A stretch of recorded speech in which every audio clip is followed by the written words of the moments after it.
मानो तुम गंगा मैं हूँ ना मानो तो बहता पानी। मानो तुम गंगा मैं हूँ ना मानो तो बहता पानी। तो अब जो है आपको हम इस क्लास में ना आनुवांशिकता तथा जैव विकास बताएंगे। आनुवांशिकता तथा जैव विकास बताएंगे। इसके अंतर्गत हम लोग आपको छोटा छोटा पार्ट में लेके चलेंगे। तो आनुवांशिकता कहता है कि देखिए यह आनुवांशिकता है क्या। देखिए जो माता पिता जो गुण है ना, जो माता पिता का गुण है वो क्या होते हैं, उनसे उत्पन्न संतान में जो ज्यादा अगला गुण, यही क्या है, आनुवांशिकता है। मतलब आनुवांशिकता का अर्थ कहता है कि जनक द्वारा मतलब माता पिता के द्वारा उत्पन्न संतान, अब माता पिता जो गुण गया बच्चे में, वही गुण क्या है, आनुवांशिकता है। और जैव विकास मतलब जीवों का विकास धीरे धीरे कैसे हुआ है, पृथ्वी पर जीव किस रूप में आए, कैसे किस इनका विकास हुआ है, कैसे क्या हुआ है, इन्हीं सभी प्रश्नों का है हम लोग अध्ययन इस अध्याय में करेंगे। तो जैव विकास आनुवांशिकता तथा जैव विकास जो है यह बायोलॉजी का आपका ये 7वां चैप्टर है। क्या यह है, 7वां चैप्टर है। तो इसमें क्या होते हैं, जैसे देखिए यदि कोई बिल्ली का बच्चा है, जो उनसे या जो बिल्ली है इनसे उत्पन्न संतान क्या होगा, बिल्ली के जैसा ही होगा। यदि कोई मानव है तो मानव से उत्पन्न संतान वो मानव जैसा ही होगा। यदि कोई गाय भैंस है तो वो उनसे उत्पन्न संतान क्या होगा, गाय भैंस के जैसा ही होगा। ये क्या है, आनुवांशिकता का नियम है। इसमें आपको जो ग्रेगर जो मेंडल साहब ने जो ऑस्ट्रिया कठिन ब्रून नामक देश क्या था, यह एक मठ के क्या थे, पादरी थे, और इन्होंने ही आनुवांशिकता का नियम दिए हैं। प्रथम संतति बताए हैं, जनक पीढ़ी बताए हैं, संकर नस्ल बताए हैं। तो इस क्लास में हम आपको बारीकी से ना सब चीज बताते चलेंगे। इसमें आपको घबराने की बात नहीं करनी है। तो सबसे पहले कहता कि विभिन्नता, सबसे जो पहला बिंदु है क्या, वो विभिन्नता है। क्या है, विभिन्नता है। तो विभिन्नता कहता है कि देखिए जब एक ही जनक से उत्पन्न संतान क्या गुण हो, जब एक ही जनक से उत्पन्न संतान क्या गुण हो, और जब वही संतान में ना हम बढ़ियों से अवलोकन करते, जब बढ़ियों से देखते हैं ना, जब हम लोग सही तरीका से देखते हैं तो हमको उसमें कुछ न कुछ क्या होता है, हमें अंतर दिखाई पड़ता ही है। मतलब एक ही जनक से उत्पन्न संतान दूगो चार गो हो, दूगो चार गो हो, और दूगो चार गो में जब हम चारों को या दूगो है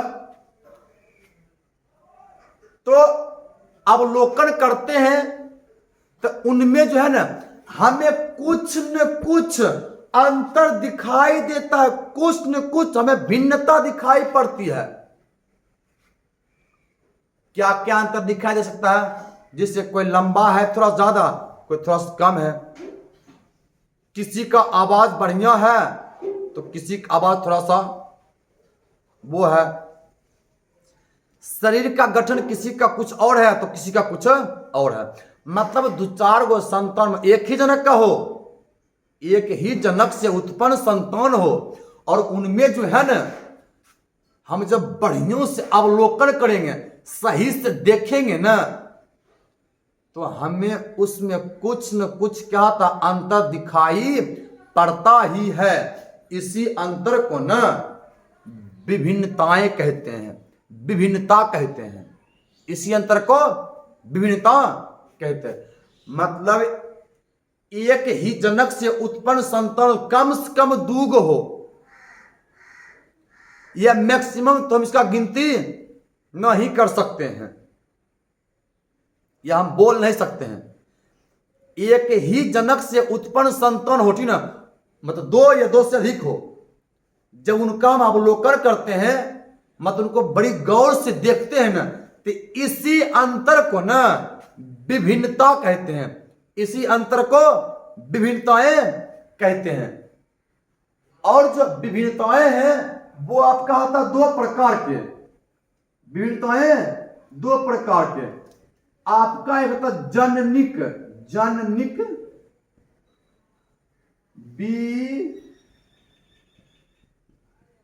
विभिन्नताएं, और एक होता है कायिक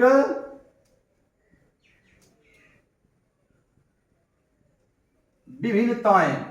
एक आपका जननिक विभिन्नताएं और दूसरा आपका कायिक विभिन्नताएं। देखिए, जननिक विभिन्नताएं और आपका कायिक विभिन्नताएं। जननिक विभिन्नताएं जो है ना, मतलब विभिन्नताएं तो आप लोग समझ रहे हैं।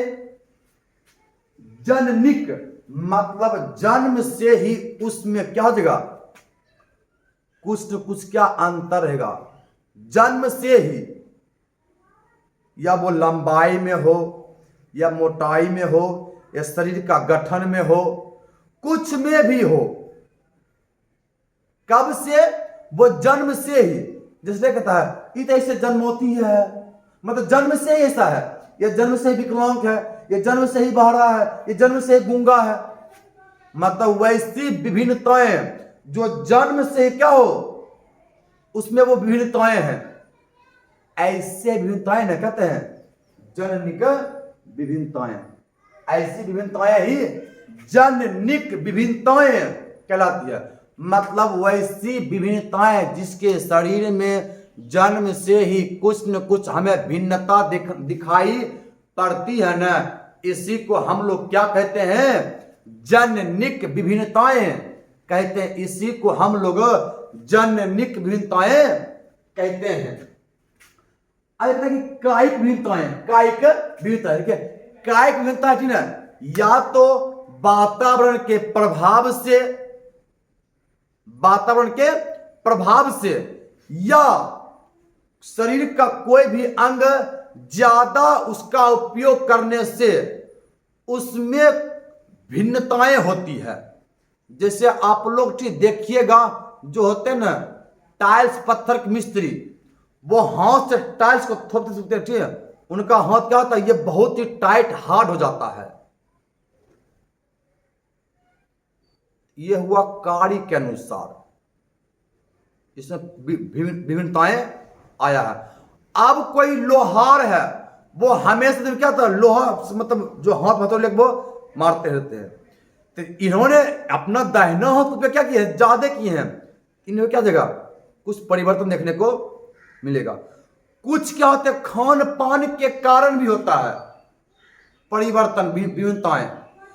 कुछ क्या होता है, जैसे हम लोग अलग अलग स्थान रहते हैं ना, इनके कारण में क्या होते हैं, विभिन्नताएं देखने को मिलते हैं। जैसे हमारे इंडिया में जो लोग हैं, यहाँ सभी तरह लगभग गोरे काले नहीं, यहाँ एक तो गीत भी है, जहां काले गोरे का भेदभाव नहीं, वहां दिल से हमारी नाता है। जहां काले गोरे का भेद नहीं, वहां दिल से हमारा नाता है।